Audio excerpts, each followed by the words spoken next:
شلون توفيق عنده أن يكون من أنصار الإمام الحسين عليه الصلاة والسلام. إجمالا العباس ابن أمير المؤمنين عليه الصلاة والسلام عنده مرتبة ومقام سامية، حتى الملائكة ما يصلون إلى منزلة ومقام العباس. والعباس عنده قدسية في نفوسنا، كلش عنده قدسية.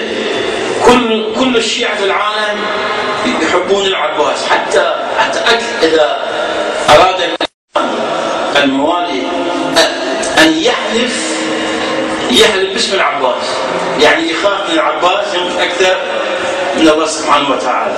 ليش؟ لأن عنده قدسية، يعني فتح مكانة في قلوب المؤمن، في قلوب الناس. حتى أنا أذكر السنة من كانوا يعتقلون، أنا من اعتقلت في الكويت في 89 لأنه كنت معارض مع صدام، يقول أنت تخرب العلاقات الكويتية العراقية ضد صدام.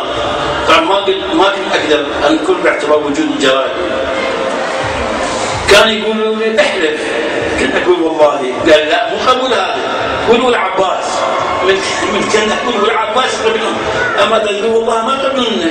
ليش؟ لان يدرون احنا كل شيعي في الارض يحب العباس بن امير المؤمنين لما قام بهذه المواقف البطوليه، المواقف هذه ايثار، هذا التضحيه، كل ذلك في سبيل امام زمانه. احنا ايضا علينا ان نحترم الأئمة المعصومين وأن نحيي هذا الزين، هو السنة، يعني السنة حسنة، إحياء مراسيم مواليد الأئمة المعصومين. طبعا عندنا أمامنا بعد ظاهر